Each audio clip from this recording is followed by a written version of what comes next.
Tapi itu semua tergantung pada proses dinamika. Hanya saja begini, untuk pertama kali dalam sejarah Indonesia, bagaimana tiga kekuatan dinasti ini bermain seolah menyandra satu proses dinamika demokrasi jelang 2024, baik di kanal pilpres maupun legislatif. Tapi suara ini kan datang dari Guntur Soekarno yang tidak memiliki banyak catatan benturan antara dia dengan Megawati. Hampir nyaris kan tidak ada. Jarang kan, sehingga kemudian bisa kita bedahin. Nah, posisi Guntur kan selalu kalau kita lihat ada di sana Eros Jarot, Iya. ada Julvan Lindan juga. Oh sih. Kan ada beberapa orang-orang yang dianggap dekat dengan Guntur Soekarno. Ini orang yang sebenarnya Bisa jadi tukang kipas. Jangan-jangan saya juga membaca, saya mengamati perbincangan yang mungkin juga terbatas di kalangan. Ini juga ada perang, ada sesuatu benturan yang serius, Bang.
Assalamualaikum warahmatullahi wabarakatuh, sobat RH sekalian.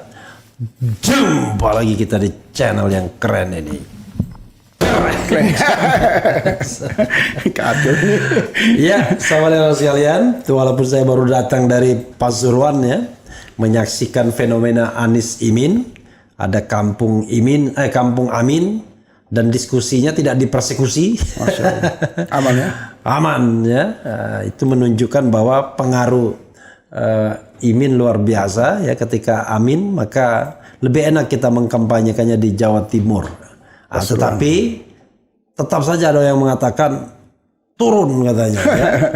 How come ya? Itu sama dengan survei. Ya, itu sama dengan tingkat kepuasan 82%, tapi semua indikator lebih jelek.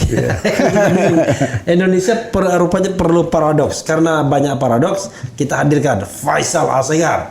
Assalamualaikum warahmatullahi wabarakatuh, bro. Cadas ya. Kamera harus banyak ke Faisal ya, biar capeknya RH nggak terlihat. Bro, kita setidaknya harus bicara beberapa hal ini ya. Pertama, kita bicara SBY datang ke istana. Ngapain? Ngapain? Ini sekedar simbol atau dia beggar ya, beggar itu peminta-minta ya, gitu ya. Kemudian suksesi PDIP tiba-tiba Guntur mengeluarkan statement yang menggelegar, namanya juga Guntur. PDIP ya penggantinya kalau tidak ada Megawati, Jokowi lah. Luar biasa. Lagi rame itu. Kemudian kata Hashim, Gibran salah satu cawapres Prabowo. Sambil nunggu putusan MK ini. Dan MK biasanya tergantung kalau sudah deal politiknya. Apa perintah Pak Lurah? Ya, oke. Tapi ada juga PKB dan NU. Wah, kiai-kiai NU nelongso kata sekjen NU. Gara-gara statement deklarasi Amin. Tapi saya juga bingung. Kalau memang kiai-kiai ingin memelihara tradisi beragama yang lebih baik, ya saya sih frankly speaking, Anies, Prabowo, Ganjar ya kemana-mana Anies lah pasti ya. Satu-satunya calon presiden yang pernah dengar dia bersolawat kayaknya cuma Anies doang ya kan. Kalau yang lain kan mungkin bisa lah dia pakai lip sync ya. Oke. Rupanya ada suara besar juga itu. Oke. Matiin handphone. Ya, oke. Dan sebelumnya kita ikutin dulu lah. Anda harus mempertanggungjawabkan itu. Apa itu? Soal ketua tim. Oh iya, yang kemarin kita Kapten bahas tim. itu, Tapi kapten. sebelumnya biar objektif, saya kasih angka dulu. Polling dulu, polling. Ya, polling. Saya menerjunkan 2 polling yang tidak saya update lagi. Siap. Tapi angkanya sudah luar biasa, 84.000 voting. Siap. Nah, jadi sudah ke bawah, tapi saya buka lagi. Nah, tapi saya tidak naikkan dan saya kira nggak akan berubah juga distribusinya. Itu polling pertama kan Abraham Samad, Gatot Nurmantio, Sudirman Said. Iya. Siapa yang kuat? Nah, ternyata Gatot Nurmantio terlalu jauh, 82%. Masya Allah. Abraham Samad 9% saja, Sudirman Said 9% saja. Siap. Lalu Gatot Nurmantio, ada orang menyebut Yusuf Kala, Mahfud MD. Saya sandingkan lagi. Gatot Nurmantio, Yusuf Kala, Mahfud MD sesuai dengan abjad kan? Gatot Nurmantio 80%, Yusuf Kala 15%, Mahfud MD 5%. Jangan-jangan ini RH ini pendukung Gatot semua. Dan 81%, 81 kilo votersnya. Iya, saya pendukung Gatot banyak di sini. Di RH juga. Tapi yang kedua, jangan salah, waktu polling wakil presiden, Gatot justru kalah sama AHY. Ya, jadi sebenarnya ada pergerakan jadi juga. mengalami koreksi ya. Ya, gitu. Oke, silakan untuk sebagai pemula minum teh kita begitu dulu. Walaupun kopinya belum datang. Kopinya belum datang. Oke. Soal apa ini dulu? Tim selesai ya. Soal ketua tim ses. Jadi kalau tim ses ini kan harapan terhadap Gatot, terhadap Pak Abraham, Samad, terhadap RH, para tokoh-tokoh ini kan tidak bisa diukur dengan grafik-grafik itu. Tapi itu kan bukti kecintaan masyarakat yang sangat antusias ya. Karena kalau kita bicara angka-angka tinggi rendah itu kan subjektif, bisa dinamika. Tapi inilah potensi dari beberapa figur yang semakin terang jelas bahwa ada harapan untuk mereka pengentalan bagaimana nanti sikap dari 3 partai politik itu. Kalau memang dinamikanya berkembang terus-menerus di ruang publik, ada harapan suara yang kuat kepada GN atau ke Abraham Samad, maka diputuskan saja. Kalau saya pribadi kan lebih cenderung yang saya lihat itu peningkatan kualitas. Oke. Kalau kuantitas ini kan sudah terlihat abang gambarkan tadi kan. Iya. Hanya memang misal masuknya nama selain Gatot juga Yusuf Kala dibicarakan. Tapi Said Agil Siraj. Ya, Said Agil belum kita masukkan di sini. Mesti polling juga itu. Coba kita polling ya. Head to head aja biar sekalian Gatot sama Said Agil. Iya, coba di ini kan. Gatot Said Agil ya, head to head. Iya, cuma kan ada satu hal begini, izinkan mungkin saya lihat dari sisi yang berbeda. Tidak pada dukungan arus opini publik lewat polling, tapi kebutuhan menjadi kapten, komandan, panglima kan. Iya. Ini tentu juga kan ada faktor-faktor lain yang harus didiskusikan. Misal kematangan pribadi, kemudian dia memang betul-betul mau berjihad politik. Karena dinamika ini kan tidak seperti kemarin-kemarin. Ini ada 2 tokoh besar, Anies dan Caimin ini kan harapan jutaan umat Islam, maka panglima atau kapten yang bisa mengantarkan mereka ini juga punya kekuatan spiritual, keberanian di atas rata-rata kan. Jadi kalau lebih netral selain pendekatan yang dibuat, pendekatan istihara juga penting. Jadi masukin aja 5-10 nama, kemudian didelegasikan kepada kiai, para ustadz, tokoh-tokoh agama yang selama ini mendukung arus perubahan ini untuk dimintai istihara. Mungkin itu juga hal-hal yang lebih netral, lebih ini kan. Bagaimana sinyal-sinyal langit itu juga ikut di dalam memandu politik kita, memutuskan sesuatu. Tapi saya pribadi mendoakan semoga semua nama yang muncul itu tetap solid. Masih soal ini kan peran dia di depan, di belakang itu hanya soal ini saja. Tapi sejatinya tim sukses yang diharapkan itu adalah rakyat. Energi, partisipasi, semangat mereka itu yang menjadi tim pemenangan Pak Anies. Kira-kira seperti itu. Jadi kita yang jadi menunggu saja. persoalan begini bro, kenapa tidak ada gerakan ya, seolah-olah diambangkan saja yang soal seperti ini. Iya. Diambangkan ya, kenapa diambangkan begitu? Iya. Terus? Ya, artinya kan harusnya sudah diputuskan ini. Soal tim sukses. Iya, timnas ini. Kapten timnas ini. Apalagi yang disuruh? Masalahnya kita membicarakan ini kan kita di luar ya. Iya. Itu mungkin domain partai. Iya. Tapi memang banyak pihak yang bertanya lewat saluran media sosial yang tersedia dan sampai sejauh ini yang saya dapati itu adalah hanya disebutkan sekitar 21 tokoh potensial yang akan dipercaya untuk masuk ke dalam tim pemenangan ini. Tapi perbincangan soal hal-hal seperti ini kan teknis, jadi saya agak mencoba menghindar.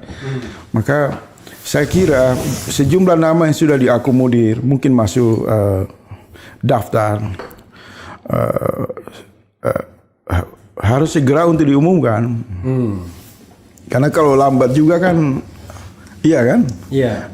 Atau mungkin mereka punya pertimbangan lain. Kalau saya kesannya ya ada tarik menarik di dalam itu mas. Di internal Amin. Iya, di internal Amin. Bukan tarik menarik, mungkin pertimbangan-pertimbangan yang lebih, mungkin, iya kan? Ya. Tapi ada satu hal begini Abang Da, ada satu hal yang menarik di Anies Imin ini, kalau saya lihat, memang undang-undang kan menggarisbawahi ada tim, ya kan? Tetapi sudah terlanjur kesimpulan di ruang publik, esensinya tim pemenangan Anies itu adalah rakyat yang menghendaki perubahan. Iya. Jadi dia tidak terpengaruh lagi soal teknis, siapa kapten, siapa tim pemenangan.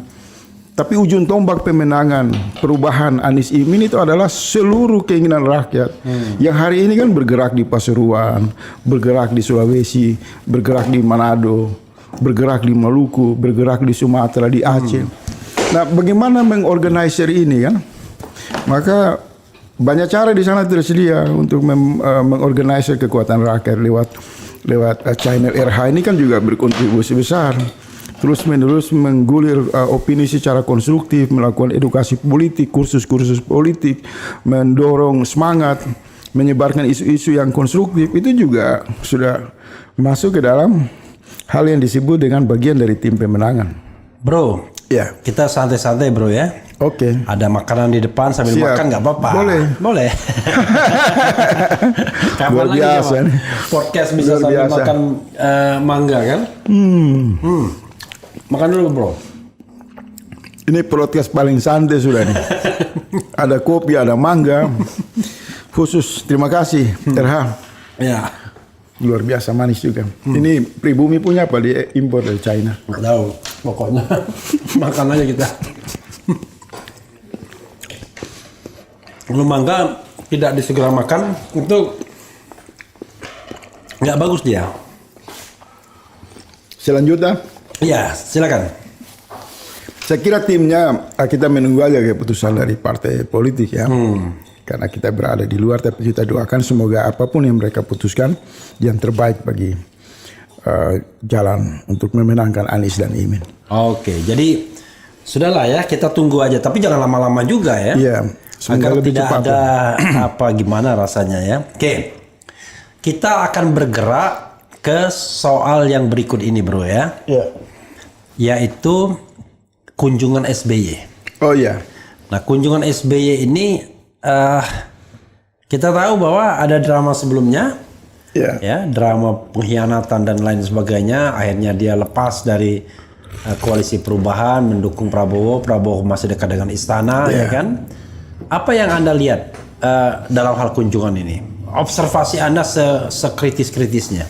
Saya kira kalau secara pribadi mereka ketemu kan bagus silaturahim kan, karena kita makhluk sosial, saling bertemu, berbincang dengan motivasi apapun, kepentingan apapun, hal-hal yang biasa saja sebenarnya. Hanya menjadi menarik ini kan Pak SB bertemu dengan Pak Jokowi ini di tengah situasi yang sangat panas, ketegangan, dinamika politik yang sangat krusial, hanya tinggal 2 minggu lagi pendaftaran dan proses penetapan calon presiden dan wakil presiden. Kemudian kunjungan Pak SB di Istana Bogor itu juga bertemu dengan Jokowi. Ada letupan-letupan politik di internal PDIP, di mana munculnya isu yang digulirkan oleh kakak Megawati Guntur Soekarno tentang suksesi untuk mengganti Ibu Megawati. Berpindah atau diberikan kesempatan kepada Jokowi untuk memimpin. Kemudian muncul juga. Saya potong sedikit. Menurut Anda itu pernyataan serius dari Guntur? Dari sini kita runut. Oke, coba teruskan, silakan. Kemudian kita lihat juga di luar istana sebelum atau pasca pertemuan SB dengan Pak Jokowi ini juga muncul manuver PSI yang dimainkan secara cepat oleh Kaisang. Per hari tadi bertemu dengan Persekutuan Gereja Indonesia. Dan di sana Kaisang mengatakan konsisten untuk berkampanye anti korupsi dan intoleran.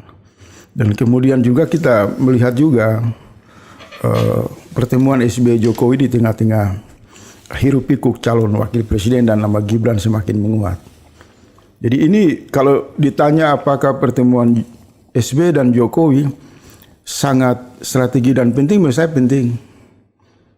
Ini sangat strategi. Ini bukan satu. Kalau mereka ketemu hampir 1 jam kalau tidak salah Kalau hanya salaman, basa-basi, untuk apa mereka ketemu? Itu lebih pada pribadi.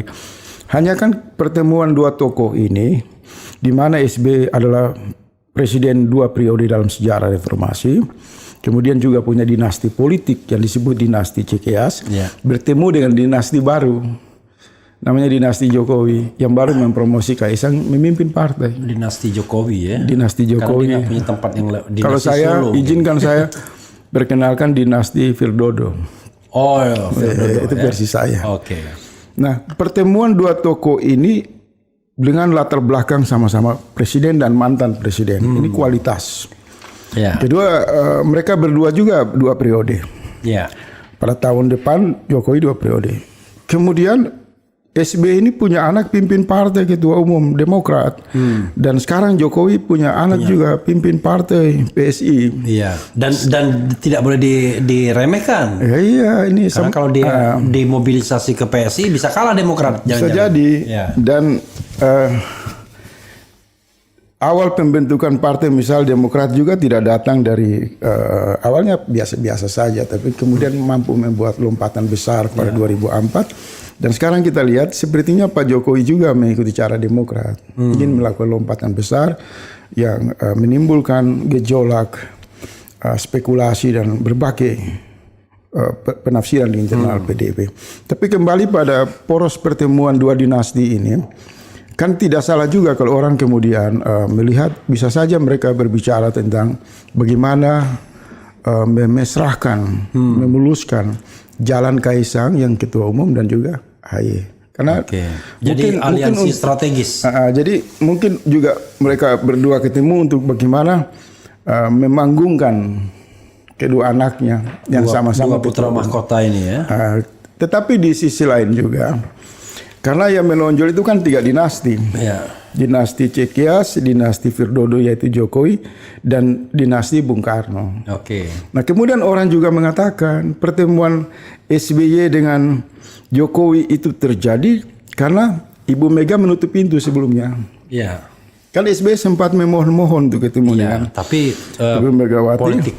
Politisi senior bilang harus jawab 5 pertanyaan dulu kan, dikasih syarat gitu. Jadi masalah mungkin baperan apa kecewa, dan kemudian hanya 2 hari atau 3 hari sesudah acara ulang tahun Luhut Binsar Panjaitan di sana SBY ketemu dan puja-pujilah Pak SBY terhadap Pak Luhut. Kemudian berapa hari kemudian mungkin yang mendorong percepatan pertemuan Pak Jokowi dan Pak SBY ini adalah Luhut Binsar Panjaitan, dugaan.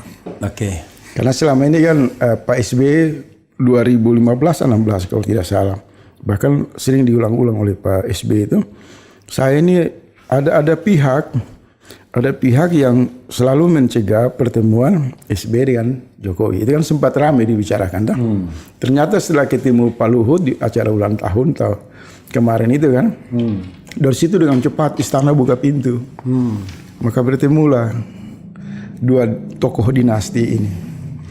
Nah, pasti ya mereka berbicara dan berkalkulasi tentang apa-apa saja. Saya khawatir kalau kedatangan SBY itu justru memperkuat psikologi Pak Jokowi. Oke. Bahwa sudah tepat Anda mengusung Prabowo dan saya SBY mungkin ya sebagai dinasti Cikeas juga akan memberi dukungan kalau Anda dimungkinkan untuk suksesi mengganti Ibu Megawati. Oke. Jadi kalau saya lihat SBY datang itu tentu untuk kepentingan memperkuat akar Demokrat di koalisi Prabowo. Ya tuh. Anak-anaknya juga kan memperkuat hubungan. Nah, sehingga kalau PSI ke Prabowo, mereka akan menjalin kerjasama. Jadi dan mereka punya dalam tanda kutip the common enemy, musuh bersama. Megawati dengan Ganjarnya dan Anies, karena dianggap musuh juga kan untuk ini. Jadi ya itulah politik mungkin ya. Kalau saya belum mau masuk antara pertemuan itu mempengaruhi kelompok perubahan. Saya belum. Saya melihat ini masih di koridor. Maaf sekali ya, ini masih terjadi di gorong-gorong politik. Dia belum keluar ke wilayah yang beradab, wilayah terang. Jadi pertemuan ini kemudian menghasilkan tafsir yang agak sensitif. Bisa saja SBY ini kan orang dengan kemampuan bacaan intelijen yang detail, sensitif terhadap isu-isu strategi, mampu membaca momen. Kemudian dia melihat ini waktu yang tepat untuk bertemu dengan Pak Jokowi dalam rangka menyampaikan yang seperti tadi itu. Bahwa kita nggak usah ribut karena anak saya pimpin partai, anak Anda juga sudah dapat mainan baru pimpin partai. Ya kan, sebagai dinasti yang berproses dari uang rakyat, dari jasa kekuasaan, dari lingkar kekuasaan, kita akur-akur saja. Ada gesture bahwa SBY ingin mengatakan saya juga dukung loh kalau Anda mau pimpin PDIP. Ya, saya mau lanjut ke situ. Maka mungkin saya dan beberapa pihak menduga kalau tidak penting pembicaraan SBY dengan Jokowi menyangkut pentingnya mencopot Megawati yang sekarang didorong-dorong ini kan, maka tidak mungkinlah mereka ketemu untuk apa juga, nggak relevan. Arisan hanya bicara soal anak, pasti kan ada level yang strategi. Ini mantan presiden yang berkuasa 2 tahun, 2 periode kan, nggak mungkinlah mereka membahas hal-hal yang tidak urgens. Tentu mungkin yang saya bisa kasaf politik melihat ada perbincangan bahwa sepertinya Pak SBY sangat memberi sinyal kuat untuk mempersilahkan kesempatan yang diambil oleh Jokowi bila pintu suksesi dibuka di PDIP, maka kelompok Cikeas pasti tidak akan mengambil lah peran apa yang bisa mempermulus itu kan, tidak berada pada posisi berhadapan. Apalagi mereka ini kan sudah di dalam satu lingkar koalisi. Jadi ini hebat Pak Jokowi ini. Dia bisa merangkul semua. Yang ujung-ujungnya sekarang kelihatan. Satu, dia membagi kekuasaan ini bagus. Satu, upaya mempermulus calon wakil presidennya Prabowo adalah Gibran. Itu masih tertahan belum jalan tapi sudah semakin kuat. Kedua, Kaisang sudah berhasil ketua umum. Nah, tinggal hajat terakhir. Bagaimana loyalis Pak Jokowi di PDIP itu bisa bekerja untuk kemudian membuka, kalau saya baca ya, Guntur mengatakan sudah sangat tepat dilakukan kongres luar biasa. Ada satu bro, menurut saya yang harus saya garis bawahi juga, soal yang terkait dengan kepentingan kedua belah pihak ini, Jokowi dan SBY yang sama-sama punya anak untuk cawapresnya Prabowo. Mungkin kecil harapannya AHY, ya kan? Tapi selalu ada harapan. Pasti. Tapi apakah SBY tiba-tiba sudahlah saya tidak akan mendorong-dorong AHY, tapi Gibran saya oke, misalnya begitu? Kalau saya justru melihat terbalik, SBY ini bermain dengan dua cara. Karena pengalaman kita kemarin melihat bagaimana dia menunjukkan dia pro perubahan dan begitu cepat dia berubah menjadi pendukung Prabowo kan. Bisa juga dilihat bahwa dia sengaja menunjukkan kedekatan kepada Jokowi, tapi di waktu yang sama juga dia berharap Megawati. Karena itu ada kekhawatiran dia mendorong isu suksesi, di tengah isu suksesi justru lewat pintu belakang Megawati ajak lagi Pak SBY ketemu. Ngapain di sana kalau hanya untuk giring AHY, Ganjar dengan AHY mungkin lebih. Oke. Jadi artinya dia itu main bola sodok ya. Selalu kan gitu kan. Dia nyodoknya ke kanan padahal dia mau nembak ke kiri. Iya. Tapi itu semua tergantung pada proses dinamika. Hanya saja begini. Untuk pertama kali dalam sejarah Indonesia, bagaimana tiga kekuatan dinasti ini bermain, seolah menyandra satu proses dinamika demokrasi jelang 2024, baik di kanal pilpres maupun legislatif. Hanya saja, bagaimana kelompok perubahan bereaksi menyikapi situasi ini. Kalau saya membaca di tempat ini berkali-kali, sudah 2 kali saya katakan bahwa apa saja yang terjadi di lingkaran kekuasaan dengan polanya, dengan mitranya, itu tidak mempengaruhi semangat kelompok perubahan. Asyik. Jadi ini hanya dia berpindah dari selokan ke gorong-gorong, dari gorong-gorong ke selokan. Isinya tetap bau busuk, tidak disukai oleh rakyat. Rakyat menghendaki perubahan. Satu saluran yang bersih dari dinasti, bersih dari korupsi, bersih dari intrik politik, bersih dari Islamfobia. Maka pilihan rakyat jalur-jalur yang lebih bermartabat, lebih bagus kan. Sehingga dinamika istana ketegangan dengan PDIP tidak mempengaruhi. Justru menambah semangat rakyat mendukung gerakan perubahan. Oke. Yang menarik adalah tadi kan kita tahu Kaisang sudah pimpin PSI ya. Silakan bro sambil makan sebanyak-banyaknya biar ya. nggak tegang ini sama kita bicara sama Iraha ini kan. ini juga pakar, kita harus punya modal mental besar. Jadi kita tahu bahwa Kaisang sudah pimpin PSI. Tapi tiba-tiba Guntur mengatakan Jokowi cocok. Ini maksudnya apa? Kan nggak mungkin rasanya dalam satu keluarga tiba-tiba pimpin 2 partai, ya kan? Kayak ada konglomerasi partai saja. Karena itu mungkin bisa diperdalam. Dan tadi kan Bro mengatakan bisa jadi SBY pura-pura ke sana untuk kasih pesan ke Mega, hati-hati loh. Kami nanti ke sini tambah kuat, Ganjar bisa kalah. Karena itu Anda panggil kami dong, ya kan? Nggak usah pakai syarat-syarat. Nah, itu saya membayangkan ya, kalau seandainya Jokowi berhasil merebut dalam tanda kutip PDIP, ya mungkin PSI itu sudah dijadikan kapal skoci aja, kecil aja, karena konsentrasi akan ke sana. Tapi begitu dia tidak berhasil masuk ke sana, ya ini yang digedein.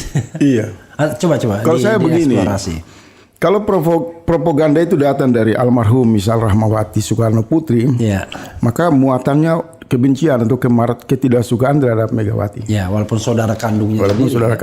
Artinya dia ingin melakukan memanfaatkan Jokowi, menunggangi Jokowi untuk menggusur Megawati. Tapi suara ini kan datang dari Guntur Soekarno yang tidak memiliki banyak catatan benturan antara dia dengan Megawati. Hampir nyaris kan tidak ada, jarang kan. Sehingga kemudian bisa kita bedahin ini. Nah, posisi Guntur kan selalu kalau kita lihat ada di sana Eros Jarot, ada Julvan Lindan juga. Kan ada beberapa orang-orang yang dianggap dekat dengan Guntur Soekarno. Ini orang yang sebenarnya bisa jadi tukang kipas. Orang yang PDI dulu, tetapi beda haluan dan kemudian Guntur ini juga di 2 periode kepemimpinan SBY sangat dekat dengan Cikeas. Jangan salah itu. Gitu ya. Guntur lah yang menjadi jembatan Pak SBY berkomunikasi dengan Ibu Megawati. Apalagi sesudah pasca almarhum Taufik Kemas meninggal, banyak orang menyebutkan sebenarnya jembatan senyap komunikasi yang tidak terlihat antara Ibu Megawati dengan SBY itu lewat Guntur Soekarno. Nah, saya khawatir juga dari wilayah samping ini SBY juga menitipkan satu dorongan suara lewat Guntur yang kemudian ditangkap oleh Rudi, kelompok-kelompok maaf sekali. Rudi, oleh kelompok wali kota Solo nih. Wali kota Solo. Iya. Hasto juga kan sebagai sekjen juga bilang tidak ada masalah. Nah, saya melihat ada simbol-simbol ideologi di sana. Ada simbol-simbol ideologi yang bermain, yang juga seolah-olah secara halus mengatakan ini bahasa mengusir Ibu Megawati. Udahlah turun, kader sudah jenuh. Ya. Itu satu. Yang kedua,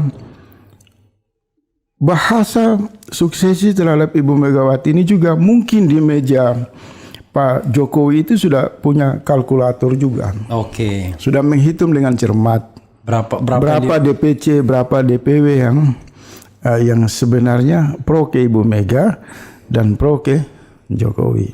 Dan juga kalkulator berapa yang harus di-deploy. Ya, dan kesiapan kalau terjadi memang percepatan yang dibilang Guntur Soekarno segera dilakukan muktamar luar biasa, kongres luar biasa, KLB, maka logistiknya siap.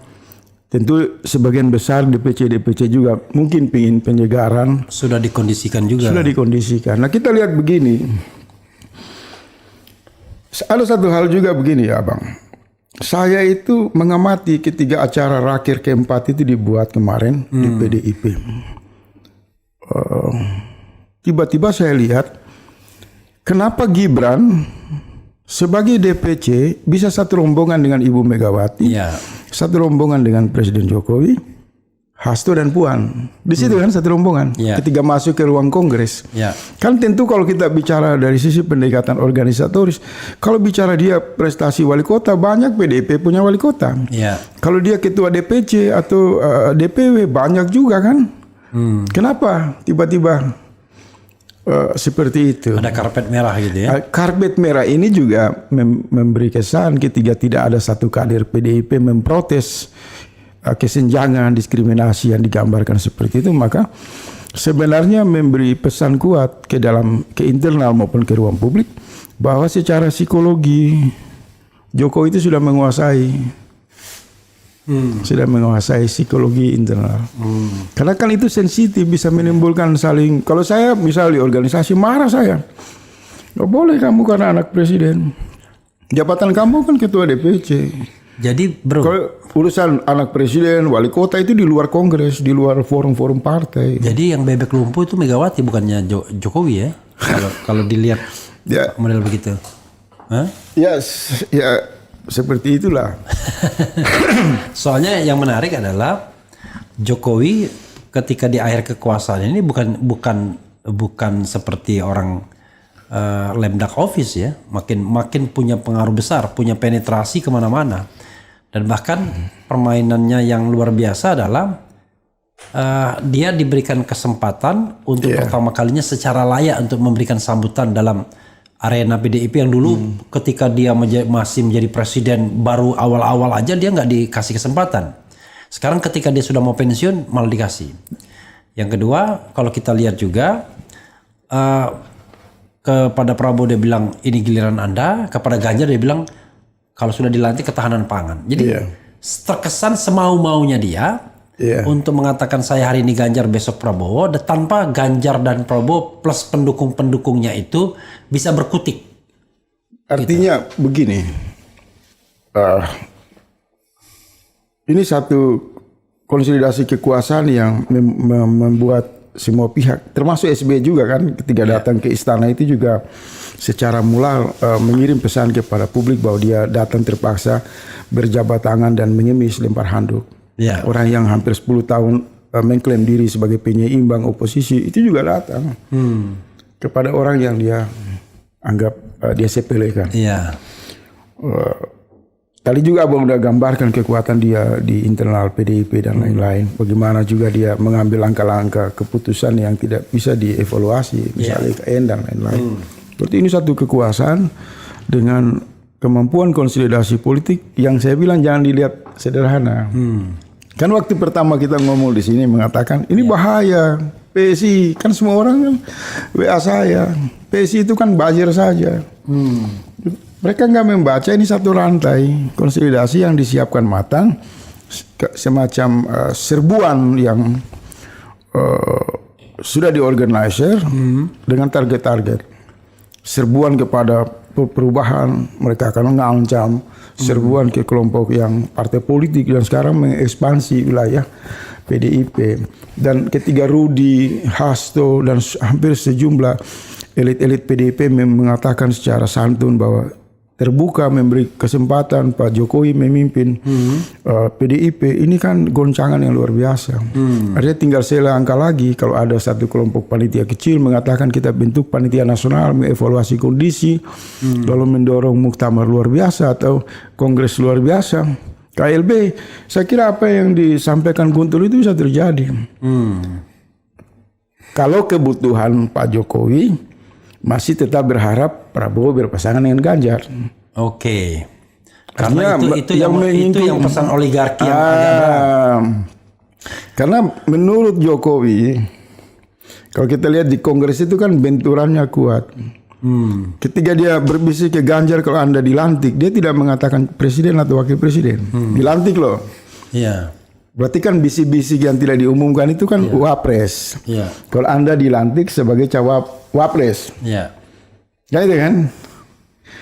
Maka ada keinginan kuat Jokowi mungkin dengan kelompok oligarki di belakangnya tetap ngotot pasangan yang terbaik itu Prabowo dan Ganjar. Hanya kan Ibu Megawati menutup Kongres dengan tegas mengatakan menolak. Iya. Ketika mengatakan menolak kan cepat muncul ada suksesi. Sudahlah serahkan ketua umum PDIP kepada. Sepertinya Bu Mega juga membaca ya bahwa kalkulator oligarki yang proksinya ke Jokowi dan mungkin juga LBP gitu ya. Itu menghendaki satu pasangan biar biayanya nggak terlalu mahal. Seperti itu. Dan kalau mungkin kalau pecah juga mungkin mereka takut kalah. Tidak ceker-cekeran di antara mereka. Tapi Bu Mega tahu kalau itu disatukan maka Queen dan Kingmaker-nya bukan dia lagi.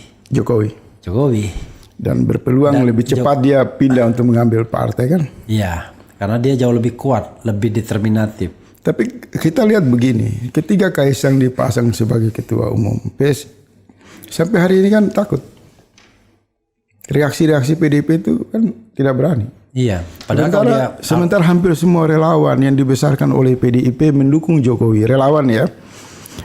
Yang dibesarkan di kantong-kantong PDIP yang oleh Kaisang mengatakan 200 lebih kalau nggak salah 200 simpul yang besarnya di kantong-kantong PDIP diambil semua oleh PSI didukung oleh jaringan kekuasaan kemudian mereka hari-hari ini kan masuk upaya untuk mengambil suara PDIP baru kemudian beberapa tokoh PDIP muncul memberi reaksi.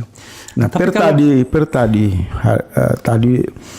di Twitter sempat muncul trending topik tentang pernyataan Ade Armando bahwa Ibu Megawati itu gebrak meja marah karena Kaisang jadi ketua umum PSI. Nah, ini kan mulai terbuka nih. Iya. Ketegangan yang mereka sembunyikan, mereka redam, meledak kan. Oke bro, luar biasa ya. Tidak terasa kita sudah ngomong 40 menit aja langsung ya. Kita masih mentan. Oke, kita kecuali ada bro, tenang aja. Kalau bro mau menyampaikan sesuatu silakan. Tapi saya ingin bergerak ke isu berikutnya ya. Tapi tadi dua isu langsung kita gabung ya. Iya. Isu mengenai Guntur dan mengenai ada Kaisang, ada pertemuan SBY dengan Jokowi gitu. Nah, tapi ini juga menarik menurut saya yang baru terjadi ini. Iya. Mentan hilang. Jadi ya, mentan hilang. Yeah. Tapi sebelum mentan hilang itu kok makin kasar saja permainannya itu ya.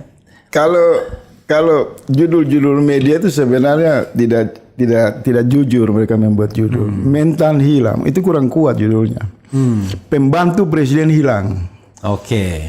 Kan selama ini kan harus diluruskan cara pandang kita. Yeah. Orang itu berasal misal seorang menteri yang diambil oleh Jokowi, dia dari Papua, dia dari partai, dari Aceh, dia dari ormas ini, dari itu. Begitu diambil oleh Jokowi, dia adalah pembantu presiden. Iya. Kalau ada apa-apa presiden yang malu mestinya. Presiden yang malu. Kalau ini malah presiden yang Saya kesannya juga menggarap. melihat, tapi ketika para menteri itu bermasalah, yang dituduh partai politik. Iya. Ini menurut saya sesuatu yang agak aneh. Abang presiden, saya anak buah abang, saya diangkat sumpah, komitmen, bekerja dengan visi abang, kemudian saya ada masalah, abang cuci tangan. Iya. Dia bukan anak buah saya, dia berasal mungkin dari mana, Iya. makanya sumber asalnya yang disalahkan. Dia yang presiden yang menentukan seorang Oleh sebab itu, dalam kasus Menteri Pertanian, mentalnya, Iya. ini agak biasa agak beda dengan kasus Johnny Plate. Lingkaran-lingkaran yang berada di istana itu agak hati-hati untuk melakukan serangan kepada Nasdem. Kan beda dengan ketika kasus Johnny Plate, itu murni mereka serang habis kan. Tapi sekarang ini kan mereka hati-hati. Iya. Tidak sevulgar kemarin. Tidak sevulgar kemarin karena sudah muncul penjelasan bahwa yang ditangkap ini pembantu presiden. Oke. Orang yang setia bekerja kepada Presiden Jokowi. Dan konon bro, Orang yang diangkat sumpah dan komitmen menjalankan visi Presiden konon Jokowi. begini bro. Kalau Johnny Plate itu kan sekjen tuh. Itu jadi menteri karena disodorkan oleh Nasdem. Ya, Tapi ini konon dipilih oleh Jokowi. Tapi konon ya, ada yang bilang begitu karena dia saya waktu dulu itu sama-sama teman di ini asosiasi Ya. kepala daerah. Ya, saya waktu itu sempat dengar karena jasanya Yassin Limpo ikut mendukung suara Jokowi di Makassar. Selatan. Nah, jadi informasi abang itu benar, nggak ada hubungan dengan Nasdem. Dia orang Golkar, Ya. hanya dia dipindahkan ke Nasdem untuk berharap itu seolah-olah jatah Nasdem. Tapi terlepas dari semua itu harus kita jujur mengatakan bahwa yang ditangkap ini adalah pembantu presiden. Ini digarisbawahi dengan huruf yang tebal, yang tegas, jujur apa adanya. Pembantu presiden Hilang. hilang. Pembantu presiden ditangkap misalkan. Iya. Nah sekarang tiba-tiba muncul ada pemilikan senjata api, ada 30 miliar dan ujung dari pemberitaan ini pembantu presiden hilang. Berarti siapa yang bertanggung jawab? Kita berharap kalau pemimpin yang baik anak buahnya hilang, apalagi katanya masih di luar negeri, maka presiden itu keluar. Pertama, Jokowi harus keluar menjelaskan apa alasan dia hilang, karena dia pergi ke Italia kalau nggak salah. Spanyol itu untuk menjalankan visi Jokowi. Iya. Nah, mestinya Pak Jokowi keluar kepada seluruh rakyat Indonesia bahwa pembantu saya seorang menteri hilang. Apa alasan hilang? Ya Pak Jokowi jelasin. Jangan selalu dibalikan ke Nasdem. Jangan, Nasdem nggak bertanggung jawab, rakyat nggak ada urusan. Iya. Ini pembantu presiden. Jadi dia harus konferensi pers. Kemudian menyangkut kepemilikan senjata api kan kontroversial juga. Cuma saya nggak mau masuk wilayah itu. Iya. Itu bisa saja senjata angin atau apalah. Iya. Ya kan? Dia punya macam-macam lah, itu spekulasi. Hanya baru pernah terjadi di Indonesia ini, seorang pembantu presiden hilang di satu negara, dikabarkan hilang, presidennya masih asik joget-joget dengan para menteri, batik-batik kemarin kan, pesta-pesta. Bahkan seolah-olah cuek saja. Iya. Ini miris. Bahkan Kalau selevel pembantu presidennya hilang, diduga hilang di satu negara, presiden cuek, bagaimana warga negara? Coba dipikirkan itu. Bahkan kemudian langsung main ganti aja dia sama interimnya wakil menteri. Saya belum baca, apa sudah ganti? Iya, diganti sementara ad interim. Oleh Mahfud MD. Oleh wakil menterinya. Jadi Seperti udah hilang-hilang lah. berita kehilangan ini kita tarik lagi. Ini semacam bola panas yang seolah-olah mungkin ya, kenapa Pak Jokowi mencoba untuk menghindari isu hilangnya anak buah dia seorang menteri ini?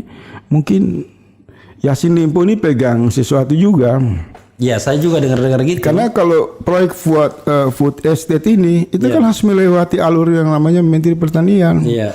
Jangan-jangan saya juga membaca, saya mengamati perbincangan yang mungkin juga terbatas di kalangan ini juga ada perang, ada sesuatu benturan yang serius, Bang.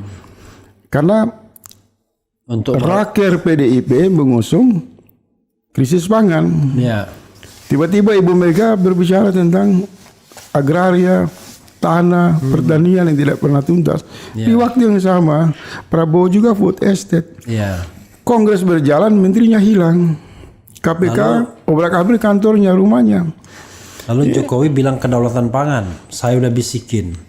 Jadi ini kayak ada satu di antara mereka. Jadi bagusnya Nggak? Karena Yassin Limpo ini mengetahui cerita food estate, jagoan kita ini bisa terjungkal di sana, terganjal di sana, ya udahlah. iya, itu ada sesuatu Hilangkan dulu, yang itu spekulasi ya. spekulasi ini bingung siapa yang menggerakkan KPK. Tiba-tiba juga ada mantan juru bicara KPK di sana.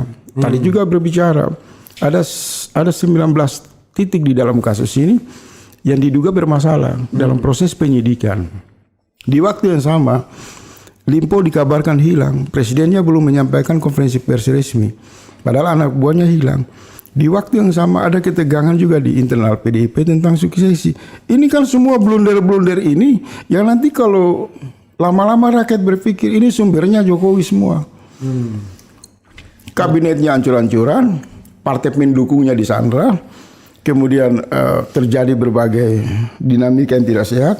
Maka ini azab politik yang sementara menuju ke 2024. Nah, bagi kelompok pendukung Anies dan Caimin harus mampu membaca semua peristiwa ini di dalam keseriusan, baik bacaan pada ilmu pengetahuan maupun bacaan dalam konstruksi atau kesadaran spiritual. Karena tidak mungkin kesibukan yang amburadul terjadi di lingkaran kekuasaan ini. Bisa saja inilah cara Allah memberi petunjuk kepada kita bahwa para orang-orang zalim ini memang mereka saling berputar-putar di dalam arus kegelapan mereka untuk mengatakan kepada orang-orang beriman sudah saatnya bersatu untuk melakukan perubahan. Iya, menarik ya, bro ya. Kita bergerak lagi. Ada yang mau ditambahkan dulu sebelumnya? Cukup ya. Kita bergerak pada isu terakhir ini, bro. Tapi ini menarik. Isu setelah Caimin dan Anies dideklarasikan atau Anies Caimin dideklarasikan. Saya baru pulang dari Pasuruan, saya menganggap tone-nya positif banget. Kita bisa diskusi di tempat yang terbuka, hostnya orang PKB, ya kan? Kemudian kita bahkan ikut acara Maulid di rumah Habib di sana, di daerah Bangil misalnya. Dan suasananya betul-betul suasana di mana dukungan kepada Anies Imin itu kelihatan. Saya bahkan bercanda kepada seorang pengurus PKB, loh, dulunya bukannya nggak suka Anies, saya bilang. Oh iya, itu kan karena tak kenal maka tak sayang. Kita sekarang udah kenal katanya. Dulu kan kita karena nggak kenal. Sama seperti saya bertanya kepada badan-badan di bawah organisasi, ya, keagamaan. Saya tinggal mau spesifik. Berarti abang masuk ke jejaring NU di akar rumput. Ya, misalnya saya tanya, loh, dulu Anda suka mempersekusi, misalnya UAS gitu, yang kritis-kritis gitu. Sekarang berubah semua. Felix Xiao misalnya. Pertanyaan saya adalah apa yang membuat Anda persekusi kan? Dia bilang ya karena perintah aja. Saya bilang kan mereka kan nggak ada bedanya itu. Sholatnya apa praktek-praktek ibadahnya. Kenapa dipersekusi? Ujung-ujungnya karena perintah ya kan? Nah, mungkin bahasa halusnya dinamika. Ya, kalau dinamika ya, dinamika politiknya. Artinya kalau saya mengatakan karena beda orientasi politik aja. Satu ada orientasi kekuasaan, satunya orientasi oposisi misalnya. Nah itu selesai semua, nggak ada hal-hal yang cair, mengalir, kompak dan saling baku sayang. Iya, nggak ada hal-hal yang substantif. Tapi tiba-tiba, misalnya saya bacakan di sini Sekjen PBNU Gus Ipul ya mengatakan dia mengomentari hasil polling atau hasil survei yang fenomena bahwa turun. Kecil suaranya ya, atau tidak ada pengaruhnya atau turun bahkan. Kita tiba-tiba saya teringat ini kayak dejavu dengan tingkat kepercayaan 82%, tapi semua indikator buruk. Apakah cara berpikir bangsa kita ini ada disconnected? Nah, saya kaitkan lagi dengan kita ini kalau misalnya bicara tentang kiai-kiai kan, kan bilang kiai-kiai, wah kiai-kiai itu nelongso kata Gus Ipul. Apa itu bahasa Jawanya? Nelongso itu Marah, kecewa, sedih. Nelongso itu sedih, kecewa. Saya sempat baca itu. Nah, ini kan dia mengatakan di sini, Sekjen PBNU klaim kebatinan Kiai di Jatim nelongso usai deklarasi. Jadi nelongso ini diterjemahkan sebagai sedih, ya kan? Nah, tapi saya kemudian kan berusaha pakai rational thinking. Apa yang menyebabkan mereka sedih? Kalau kita bicara tentang pilihan, pertama one thing for sure, Caimin nggak mungkin jadi capres, kan begitu? Artinya hal yang paling besar dari Caimin hanyalah sebagai wapres, kan begitu? Nah, di Prabowo sudah 1 tahun, tidak ada kepastian. Tidak ada kepastian. Yang kedua, dengan capresnya, insya Allah kan cuma 3 capres itu, Anies, Prabowo, Ganjar. Anda kalau misalnya bawa nama Kiai, masa Kiai nggak concern dengan nilai-nilai spiritual keagamaan, ya kan? Masa nggak bisa membandingkan tuh? Mana yang praktek keagamannya jauh lebih baik. Artinya gini, di bawah Anies barangkali spiritual dan religiusitas itu atau terbentuknya masyarakat yang bagi saya masyarakat spiritual religius itu jauh lebih punya harapan. Kan begitu? Dibandingkan 2 calon lainnya. Iya kan? Kalau kiai-kiai misalnya dia mau kehidupan yang sangat spiritual religius, ya ke situ jalannya. Dia bisa menampung itu. Bisa mengapresiasi, bisa connected, ya kan? Lalu wakilnya Caimin. Semua peluang tersedia. Iya, semua peluang tersedia, baik dari presiden maupun wakil presidennya. Lalu tiba-tiba ada orang yang mengatakan nelongso. What? Saya bilang, lalu maksud Anda ingin, misalnya kalau kasarnya, maksud Anda ingin mendorong Prabowo sama Erick Thohir misalnya, yang bikin gak nelongso. Kan it doesn't make sense kecuali tadi memang kecuali ada ini ada yang begini. Itu beda lagi. Coba kebingungan saya dan kalau saya sederhana saja. Ada pernyataan dari Menak, Yakut, kemudian Bang Saiful, kemudian juga beberapa wakil sekjen GP Ansor, wakil ketua kalau nggak salah, kemudian LBH Ansor juga. Itu juga buat pernyataan yang menyindir tentang politisasi agama. Semua pernyataan ini menurut saya dinamika yang bagus saja. Dia tidak bisa merubah peta suara dukungan soliditas warga NU di Jawa Timur, Jawa Tengah, dan di Indonesia. Ini hanya ucapan-ucapan yang dalam rangka meramaikan dinamika. Karena mereka harus sadar, semua ucapan misal datang klaim dari Gus Ipul kan, wah ini survei Anies turun. Kalau bahasa semacam itu sudah tidak relevan, karena itu bahasa yang tidak bisa menunjukkan fakta. Fakta di lapangan dukungan kuat. Bagaimana di atas kertas dukungan yang kuat bisa dirubah menjadi lemah, dan itu tidak bisa dibuktikan. Tetapi ada satu hal di dalam dinamika NU yang saya pahami, perbedaan-perbedaan itu nanti akan mengalami puncaknya. Jadi tidak usah ada reaksi, karena itu kan berdiri personal. Personal ini dianggap, wah ini bisa menjatuhkan suara, bisa menghilangkan suara Caimin. Kalau saya enggak, justru memperkuat. Kenapa? Karena Caimin ini datang dengan infrastruktur partai politik. Ketika dia disoroti masalah pribadi enggak pengaruh. Di dalam PKB itu belum sangat terlihat kuat. Sejak dia diumumkan sebagai calon wakil presiden pendamping Pak Anies, ada satu keunggulan yang orang tidak lihat. Dari Sabang sampai Merauke, PKB solid, sangat solid. Bahkan bukan hanya solid, tapi mereka mampu melakukan lompatan-lompatan. Ini menarik. Itu beda sekali sama PAN misalnya kan. Tiba-tiba masanya ada beda. Demokrat masih ada yang dukung Anies, masih banyak. Golkar juga begitu. Kemudian P3 juga begitu. Tapi kan kita tidak melihat ketika Caimin jadi wakilnya Anies, PKB pecah. Kan ada. Itu kan, maka saya bilang pertama yang dilihat karena dia membawa infrastruktur yang menghubungkan organisasi NU dan warga NU dalam dimensi politik namanya PKB. Kemudian kita lihat seberapa lama Caimin ini memimpin PKB. Dia bukan anak kemarin, dia PMII, dia masuk lagi kemudian memimpin PKB. Ini satu prestasi dalam pendekatan organisatoris yang sangat fenomenal. Ya kan? Kemudian organisasi ini kan secara terus menerus naik, mengalami penguatan PKB itu di mana-mana. Nah, diumumkan dia sebagai calon wakil presiden, modal dasar dia adalah memastikan kepada seluruh rakyat, kepada lebih khusus umat Islam, bahwa partai ini solid. Iya, jadi sangat solid. Jadi Nah, ketika, bagaimana dia mendapat kritikan? Misal kritikan sentilan dari Yakut, dari Gus Ipul. Ini saudara-saudara dia juga. Iya. Dari Mbak Yeni. Iya. Ini kalau menurut saya ini nggak terlalu krusial. I see. Ini hikmah di dalam dinamika politik. Kenapa saya mengatakan hikmah? Sebenarnya masalah sederhana. Suara-suara ini muncul harus ditangkap secara jernih dengan sudut pandang hikmah, bahwa ada kerinduan untuk segera Gus Imin sama Anies itu menggelar satu tahap yang belum mereka lakukan. Apa itu? Untuk menuju konsolidasi politik yang namanya uhuah.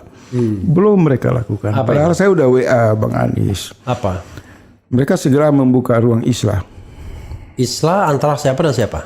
Islah itu bukan karena ada permusuhan. Oke. Supaya mencairkan semua prasangka. Oke. Karena pada pemilu kemarin dinamika itu kan berbeda. Iya.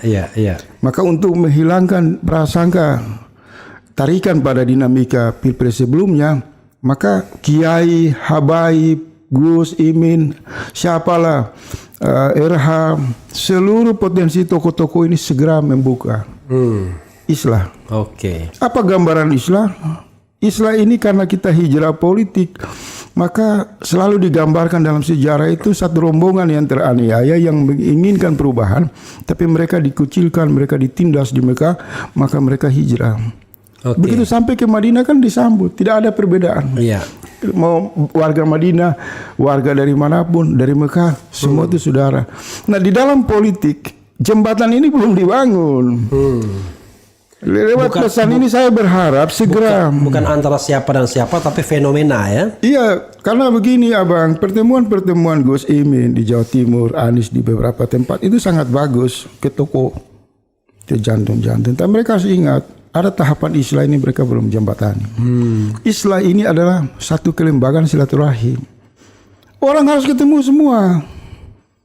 Baik PKB, kelompok PSI yang sudah bergabung dengan Pak Anies, non-Muslim, Hindu, semua kumpul, saling berkasih sayang. Inilah satu dasar modal untuk kita jadikan sebagai komunikasi politik. Jadi tidak ada lagi perbedaan. Ya kan? Kesannya kan sekarang ini misalnya Anies, Caimin dibawa oleh PKB. Saya untuk wilayah ini saya agak kritik tim Pak Anies ini.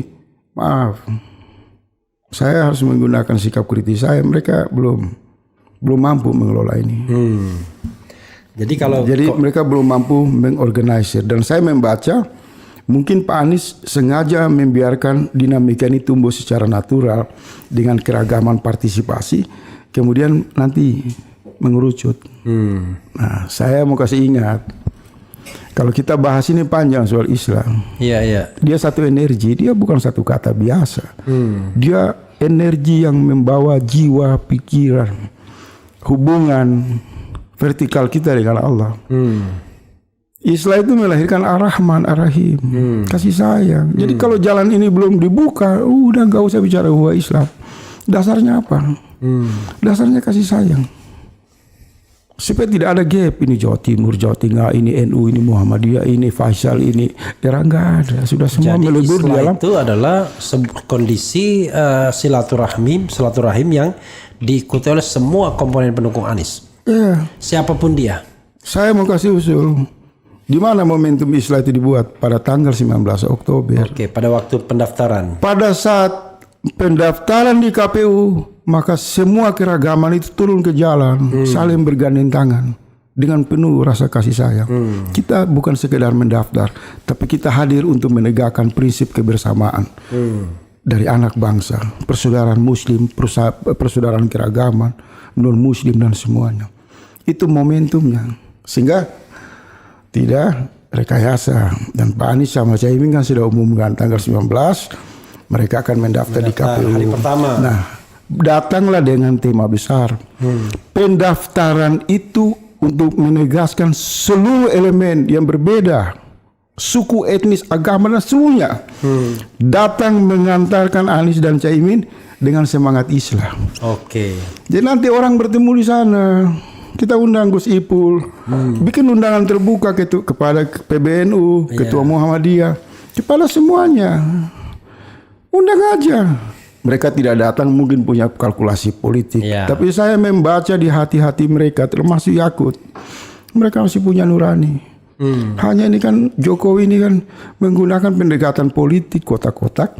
Semua orang dibikin dalam keraguan. Saya nggak mau curiga Yakut. Ya Ragu. Saya anggap udah selesai. Semua ini berada pada perasaan untuk mendukung perubahan. Oke. Jadi bahasa Gus Ipul itu bahasa basi aja.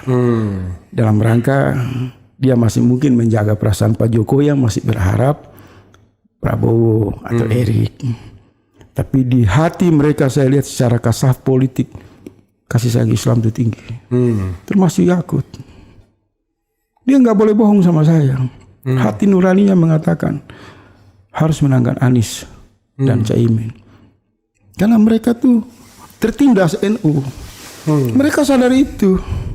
78 tahun seluruh warga NU, elit NU sadar bahwa mereka hanya membesarkan oligarki dan membiarkan jutaan mayoritas warga NU di seluruh Indonesia hidup dalam kemiskinan. Hati mereka masih ada harapan. Mereka membesarkan oligarki dan jadi centeng oligarki kadang-kadang. Itu sudah ada videonya beredar. Disampaikan oleh Ketua Raisam beberapa hari lalu. Mungkin apa belum nonton? Saya udah dapat, Masya Allah, menangis itu. Jadi bilang apa dia? Dia mengatakan NU selama ini ditidurkan. Yang besar 9 naga. Mereka hanya kelompok 18% tapi menguasai 82% aset ekonomi nasional. Dan dia buka nama-nama 9 naga.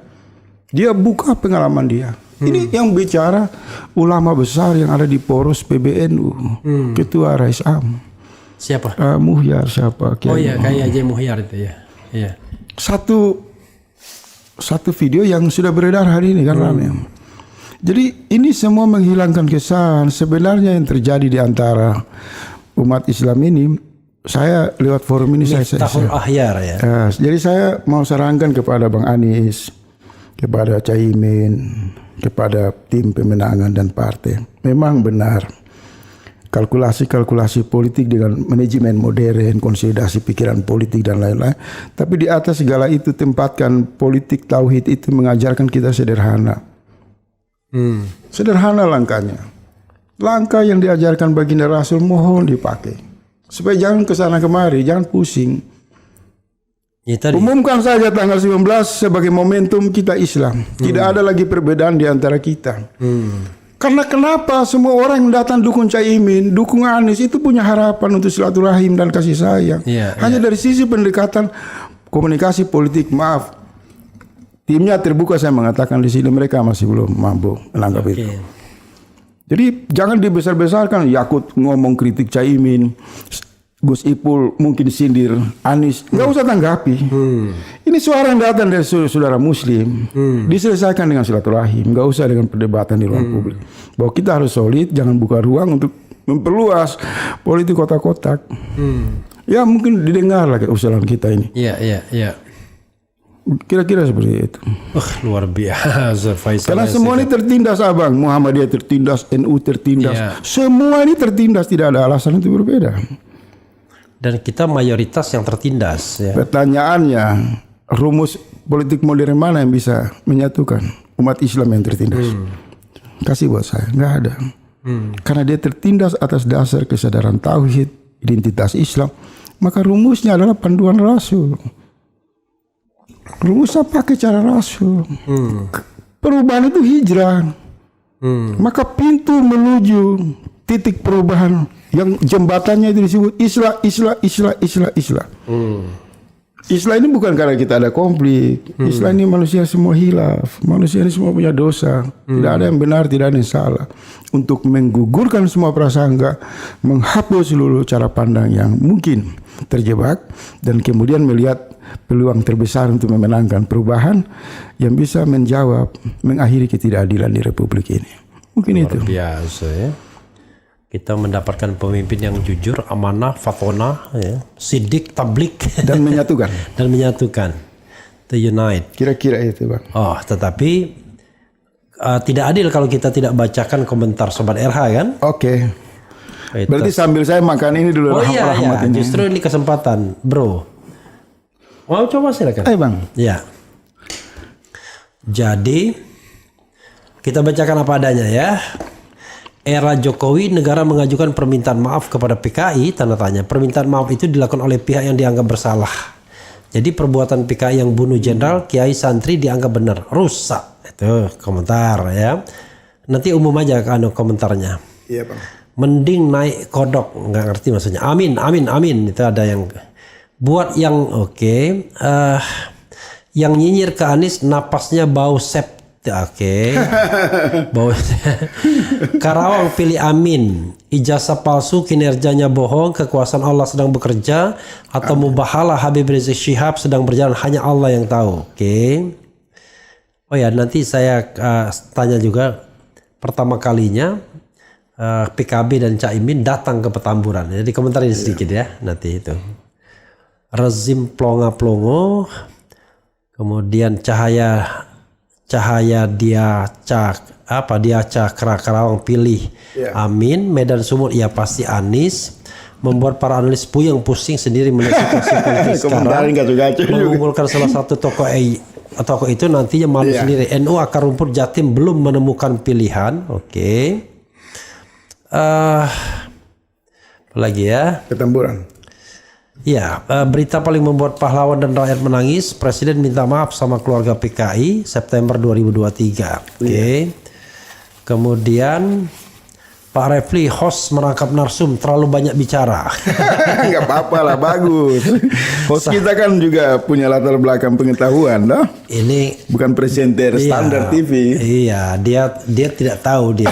Kita ini bukan sedang kita ini sedang ngobrol politik. Ngobrol. Iya. Ngobrol politik yang ditonton orang. Podcast, ya. memang tradisi podcast begitu. Iya, dia kagak ngerti dia. Dia pengennya presenter kayak di TV. ya gitu. Mengantar tek tok tak tok. Nah, gitu ya. Oke. Tapi yang paling senang berarti dia kan nonton sebenarnya orang ini. Kemudian, padahal kalau saya nggak ngomong gimana caranya Bung Faisal makan kan? Gantian makannya. Oke. Pendukung Anies Mohaimin jangan naik KJCB biar bangkrut. Oke, kereta cepat nggak usah lah, kita masak sampai 10 tahun aman. Karena kalau bangkrut ya yang kasihan juga pemerintahan berikutnya kan. Kemudian berita paling membuat pahlawan dan rakyat menangis. Oke. Si Ipul inginnya Pak Kiai itu dukung Erick Thohir karena si Bohir ini sudah ngasih cuan ke. Oke, kita perlu memang Kita lengkap aja. Saya mendapatkan informasi bahwa yang memang memperkenalkan ET ke lingkungan NU itu Gus Ipul ini, ya kan? Jadi karena itu dia berkepentingan untuk memasangkan Gus Ipul dengan Sambadi lagi, kira-kira gitu ya kan? Nah, siapa tahu nanti kalau menang kan dapat jadi menteri. I don't know exactly. Namanya politisi wajar aja kan, namanya politik. Kemudian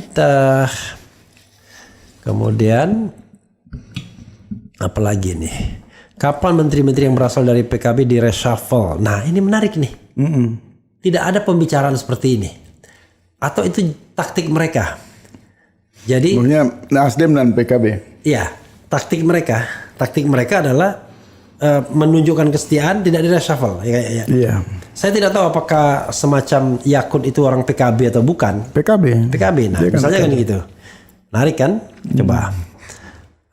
Ya itulah, coba dikomentari ya soal menteri-menteri PKB yang sampai sekarang kelihatannya aman-aman saja, sama ini fenomena kemarin untuk pertama kalinya dalam seumur hidup PKB dan Caimin. PKB itu ada 3 menteri kalau nggak salah, sekian duta besar, sekian komisaris dan lain-lain.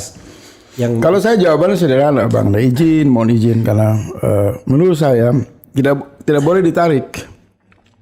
Karena yang namanya pemerintahan itu bukan pribadi punya Jokowi.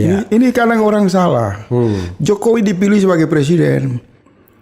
Tapi struktur kekuasaan presiden itu bukan sepenuhnya milik Jokowi. APBN bukan punya Jokowi, punya nenek moyang dia bukan. Jadi tidak boleh keluar, harus tetap bertahan. Nah, tapi kita berharap di dalam dia melakukan perlawanan terhadap visi Jokowi yang menyimpang. Ya kan? Itu satu. Yang kedua, misal Yakut direkrut oleh Pak Jokowi, memang dia berasal dari PKB. Cuma Yakut ini kan berkontribusi sebagai tim pemenangan. Jadi ada kesenjangan komunikasi. Tapi juga kan rekomendasi Caimin kan, orang-orang yang masih itu mewakili PKB. Nah, tinggal mereka kalkulasi dari kepentingan politik. Kalau menurut saya jangan, tetap bertahan. Kecuali ada sesuatu pembicaraan serius tingkat level pembicaraan Yakut menyerang Caimin ini sudah dianggap melewati red line, garis merah, boleh dong dievaluasi. Ya kan, tapi kan tidak mungkin juga Pak Jokowi ke dalam kasus Fahri Hamzah misal, PKS sudah putuskan dia bersalah, itu di level DPR loh. Fahri Hamzah sendiri tidak bisa dicopot. Nah, dan Pak Jokowi senang kalau ada dia tidak suka dengan kelompok ini, terus kemudian ada orang jadi pemerintah, kelompok ini mau copot, biasanya tidak dikasih kesempatan. Jadi biarkan saja mereka berada di dalam kabinet. Karena ini bagian dari pembagian kekuasaan pada komitmen Pilpres kemarin kan. Nah, kita konsen saja kepada bagaimana penggalangan konsolidasi bagi arus perubahan ini. Atau menurut abang sendiri dari ilmu ketatanegaraan, pengalaman, abang juga harus berpendapat. Apa yang bisa abang lihat sebenarnya? Ya gini, jadi kita ini kan menyimpang dari tradisi sistem pemerintahan presidensial. Kali ini betul. Ya, padahal sistem presidensial itu meletakkan lokus itu pada presiden. Jadi kalau presiden itu merekrut seorang menteri, maka menteri itu nggak ada kaitannya dengan partai politik harusnya. Karena dia tidak mewakili partai politik, tapi mewakili perorangan. Nah, kita kan mencampur adukannya dengan parlementer. Kelebihan abang di sini kalau jelasin ilmu ketatanegaraan. Nah, sehingga yang terjadi adalah ketika hal yang sama sekali jauh kaitannya, yaitu Nasdem menjagokan Anies misalnya, itu dianggap bahwa tidak lagi mendukung pemerintahan. Itu aneh, itu padahal jauh sekali. Pertama, mencederai sistem pemerintahan parlementer. Kedua, ini kan untuk 2024 ke atas. Nah, karena itu kalau di Amerika misalnya, atau negara lain lah ya. Kalau di Inggris parlementer. Parlementer, negara presidensial.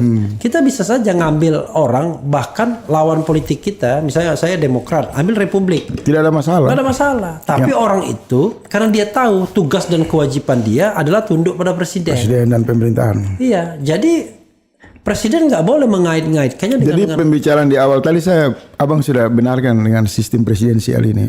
Bahwa Yassin Limpo, Johnny Plate itu kan pembantu presiden. Jadi ketika mereka ada masalah, maka yang sebenarnya bangkrut secara moral itu Jokowi. Yang malu mestinya presiden. Nah, presidennya malu. Berarti gagal.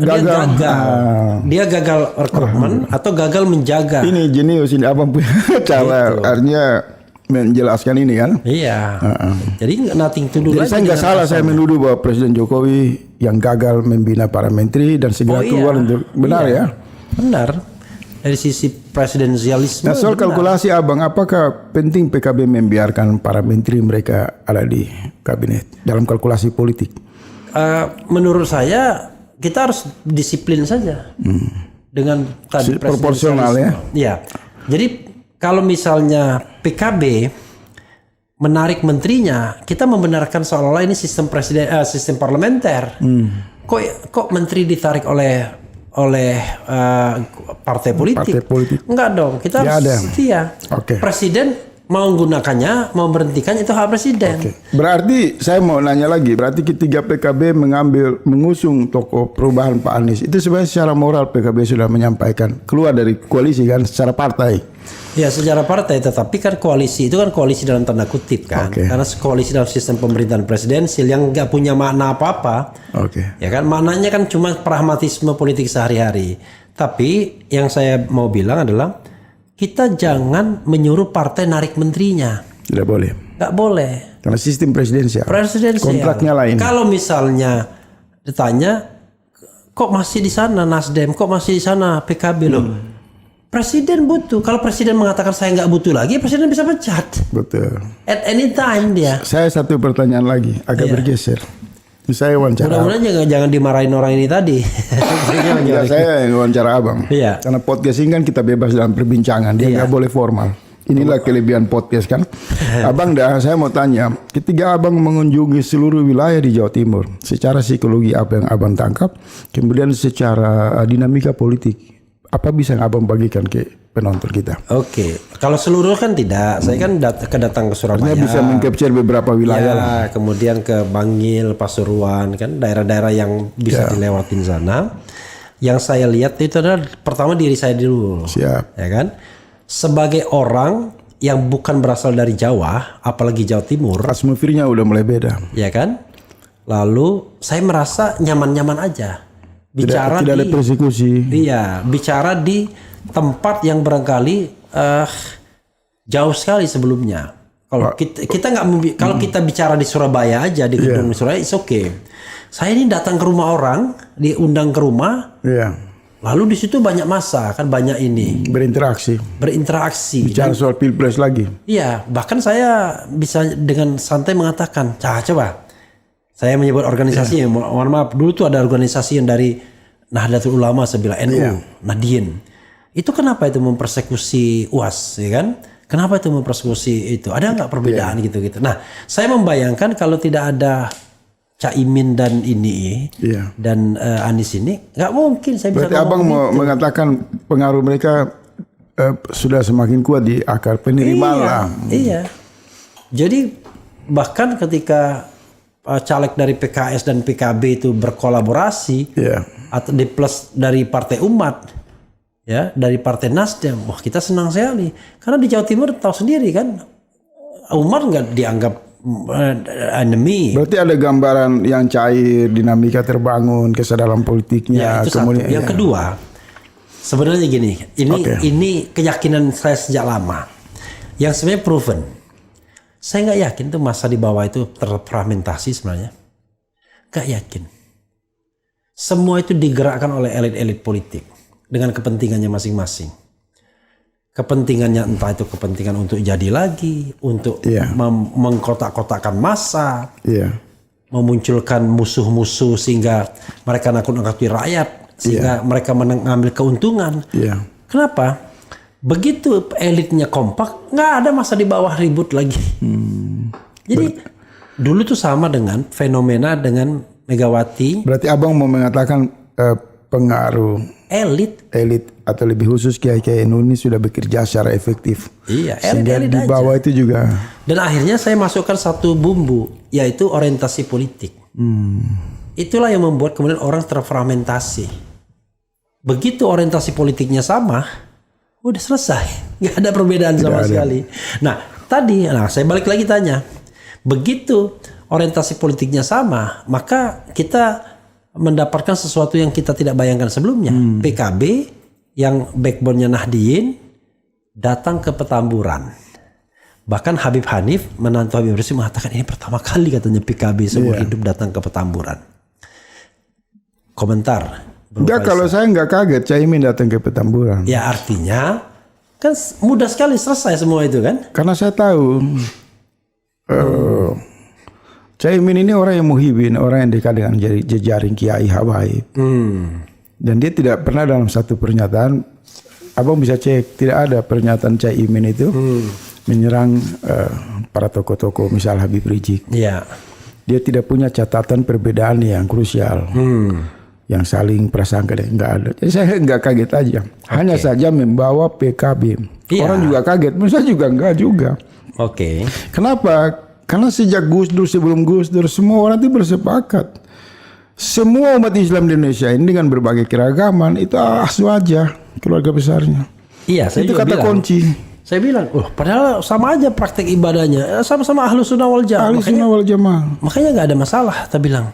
Nah, akhirnya saya meyakini satu, elit aja, perilaku elit yang punya orientasi politik berbeda. Jadi ketika elit dipecah-pecah, di bawahnya ketidakpastian ya. Karena politik patronase. Tapi kan? saya mau bergeser juga nih malam ini, saya mohon maaf tidak kerjaan abang, saya mau wawancara sedikit juga. Oke. Apakah dinamika di PDIP dengan munculnya ada upaya suksesi Ibu Mega itu lazim nggak? Jelang waktu yang dekat untuk penetapan calon, pendaftaran calon capres cawapres. Kalau kita lihat fenomena politik ini kan ada yang dinamakan stealing the show, ya kan? Bagaimana kita bisa mencuri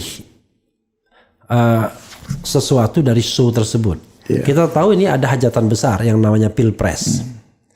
Dalam kondisi yang biasa, barangkali omongan Guntur itu nggak akan diperhatikan orang, ya kan? Tapi dalam kondisi ada hajatan besar dan kemudian ada menjadi sensitif. Ya, jadi sensitif dan konstelasi kemana-mana. Di mana Presiden Jokowi kan punya agenda tadi kan? Iya. Bayangkannya, kalau kita lihat dulu beberapa bulan yang lalu Guntur pula yang mengatakan mendukung Ganjar. Sebelum PDIP menetapkan Ganjar, Guntur pula yang bilang Ganjar. Padahal pada waktu itu Ganjar masih dimaki. Nah, saya melihat ada pertalian ini. Jadi atau Guntur mungkin memancing supaya lawan-lawan Bu Mega itu keluar. Siapa-siapa saja di internal dan di luar yang ingin dengan isu suksesi. Ya bisa jadi. Tapi kalau kita lihat misalnya. Karena Rudi kan ketawa, oh, bagus kalau Ibu Mega yang ganti itu adalah Pak Jokowi, kita senang. Dia kan teman. Dan, ini kan kalau berarti, saya misalnya lihat hubungan politik sama hubungan kekeluargaan itu beda banget. Bagaimana misalnya seorang Rahmawati selalu mencari patokan yang berbeda. Maka ada orang bilang juga anak ideologis dan anak biologis itu beda juga ternyata. Jadi orang menganggap yang lebih ideologis sesungguhnya Rahmawati misalnya. Nah, Guntur ini dulu waktu pemilu awal tahun 70-an awal itu, pemilu pertama di era Orde Baru, sebenarnya dia juga kampanye buat PNI kan, sebelum fusi kan. Tapi setelah itu pemerintahan Orde Baru seperti mencekal dia karena ketakutan dengan sosok dia yang dianggap titisan Bung Karno kan, badannya apanya gitu. Nah, muncullah ini mohon maaf dari keluarga Bung Karno yang sebenarnya bukan yang high levelnya. Itu kan? maksudnya. Iya kan? Yang high levelnya kan sebenarnya Rahma, kemudian Guntur yang lebih duluan kan. Sementara yang ini figur-figurannya seperti guru apa-apa yang lebih suka seni misalnya, atau Mbak Mega yang dulu sebenarnya nggak tertarik dengan politik misalnya, munculnya di sana untuk ngisi slot Bung Karno. Tapi ini jangan. Nah, cuman memang yang tidak disangka-sangka adalah ada momentum kan, 27 Juli 97, momentum reformasi 98, pemilu 99 yang membesarkan PDIP atau bekas PNI ini. Jadi kalau saya melihat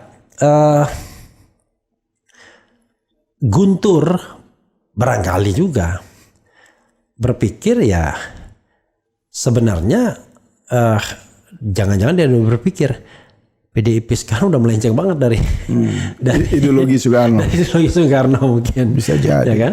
Makanya dia Soekarno dijual-jual label aja. Begitu dia kemudian mengatakan Jokowi yang menggantikan, dia tidak bisa nyebut nama lain. Bisa jadi nama lainnya itu dirinya sendiri. Wah, mungkin udah terlalu tua juga, tapi orang yang secara ideologis dianggap lebih Bung Karno misalnya. Tapi kan kalau dia menjagokan Jokowi sebagai ketua umum yang ganti Ibu Mega, pendukung PSI mengatakan mereka mengusung isme baru namanya Jokowisme. Nah itu gimana nanti? Ya, melawan Soekarnoisme kan pasti beda. Bukan. Kalau menurut saya belum final yang dikatakan. Artinya riak-riak aja Bang. Ya, dia gini misalnya, kan dia nggak mungkin menyebut nama Eros Jarot misalnya penggantinya. Atau Julvan Limdan ya kan, orang-orang yang setia juga kan. Iya, orang-orang yang mungkin secara ideologi lebih ideologis ya kan, lebih paham ajaran Bung Karno. Iya, kenapa dia nggak usulkan ke Eros Jarot, Julvan Limdan kan jauh lebih netral. Apa mungkin mereka nggak punya uang, mereka nggak dekat dengan oligarki, modal daya dobraknya nggak kuat for the time being. Tapi begitu isu suksesi itu Jokowi kan daya dobraknya kuat, tapi boleh jadi setelah Mega tersingkir bukan Jokowi yang masuk sana. Bisa jadi. Jadi ini hanya untuk membuka forum aja. Yang tapi sekali lagi ini kan analisis kan. Soalnya zaman sekarang ngeri-ngeri sedap. Kita menganalisis dianggap menyebarkan berita bohong. Enggak juga. Tapi ini analisa murni. Saya pertanyaan terakhir Abang sebelum Abang mengakhiri forum ini. Abang yakin Anies Caimin menang? Yakin. Tapi dengan satu syarat. Satu kalimat pendek aja. Yakin. Yakin. Ya. Allahu Akbar. Allah Akbar. Cadas. Itu poin dari pembicaraan kita, Bang. Nah, kalau ditanya yakin, lalu bagaimana ujung-ujungnya? Ya, kita harus jaga Abang suara. kasih 5 menit, saya minta penjelasan Abang untuk saya dan penonton di RH. Oke. Kenapa dia yakin? Anies dan Imin ini adalah energi yang terus akan membesar. Kalau dia kurva itu dia menanjak, the rising star, ya kan? Sementara ini dia matahari tenggelam. Nah, satu. Yang kedua, ya saya ada dimensi vertikalnya. Bagi Spiritual saya, juga, ya membela itu membela kebenaran. Ya. Masa sih Allah Subhanahu Wa Taala tidak mau memberikan? Kalau RH mau ini kan hati kita senang. Iya Ya. kan, tidak memberikan kesempatan pada bangsa ini untuk menata. Kita kan ingin menciptakan surga di dunia dan akhirat kan. Dan kita mayoritas di akhirat. Iya. kan saya bilang kan Iya, tugas pemimpin itu adalah sebanyak mungkin memasukkan warga negara Indonesia ke surga. Sehingga kita mayoritas di sana. Mayoritas. Lanjut, Abang. Nah, tetapi ya kita juga harus bersiasa kan. Nah, siasanya itu adalah ya kita harus jaga suara ini. Deploying teknologi dan lain sebagainya. Nah, itu nanti kita Ya, itu umumkan ada sesi lain ada kan. sesi itu. Gitu. Jadi yang bisa mengalahkan Anies Caimin, abang saya dan seluruh rakyat ini hanya mengatakan pemilu yang curang. iya, Oke. gitu. Terima kasih Abang atas waktunya. Cadas. Saya berhasil wawancara Bang Irha. Gitu. Itulah enaknya di era channel. Podcast, Jadi jangan bebas. baperan juga. Kita ini ya membebaskan sesuatu. Tapi saya dapat ide Abang udah izin. Apa? Sewaktu-waktu mau saya diizinkan untuk datang dengan daftar pertanyaan. Boleh. Mengevaluasi seluruh pikiran Boleh, Abang di dalam boleh. podcast. Makasih. Apalagi disertai presenter yang cantik, tambah semangat ya. Ya, sahabat sekalian, itu saja ya. Era ini Tidak terasa. demokratis, hebat. Percakapan kita ini 1 jam 30 menit. Wes. Ya, tadi katanya 40-50 menit aja, Tidak 1 terasa. jam 30 menit tidak terasa. Dan ini bisa dilihat lagi nanti karena biasanya kita selain versi lengkapnya ada juga versi protolannya kan. Oke. Kemudian selain versi live-nya ada juga versi yang sudah diedit tapi bukan edit substansi, ngerapetin. Gitu. Kalau ada gambarnya yang agak ngeor-ngeor kita perbaikin. Tapi mudah-mudahan. Tapi kita sampaikan terima kasih atas doa, dukungan bagi seluruh pemirsa RH. Sudah memberi ruang buat kita juga untuk saling interaksi. Ya. Dan saya membaca setiap apa komentar mereka baik yang pro maupun kontra dalam rangka terus membangun yang terbaik dalam perbincangan kita. Tapi saya janji satu waktu saya datang wawancara Abang. Oke. Jadi terima kasih juga kepada Bro Faisal Akbar ya. Sama-sama. Jangan Akbar ya. Oh, sorry. Kacau ini. Saya Faisal pakai Z, Faisal Asegaf. Faisal tuh Akbar juga dia. Faisal Asegaf. Asegaf. Saya tiba-tiba bertemu Kalau Asegaf. Faisal Akbar ini kan pendukung Jokowi, bahaya nanti kita. Ya saya ini dari kemarin sampai hari ini saya hanya dilingkupi dengan Asegaf. Masya Allah. Jadi kemarin saya diantar Murtado Asegaf Di Pasuruan. di Pasuruan ke Bangil, ke rumah dia. Dia undang ke rumah dia Maulidan. Namanya Faisal Asegaf. SDS. Hah? S. Sorry. Namanya Murtado Asegaf. Murtado Asegaf. Ya kan? Murtado Asegaf. Begitu saya mau take off, saya ditelepon oleh Nur Hayati Ali Asegaf. Asegaf. Begitu saya Landing. Saya di WA. oleh Faisal Asegaf. Cadas. Dan Asegaf itu adalah farm yang tua, yang senior ya termasuk ya. Gitu. Yang lebih senior dari Faisal ada? Dari Asegaf. Ada. Apa? Refli Harun Asegaf. Wassalamualaikum Waalaikumsalam warahmatullahi wabarakatuh.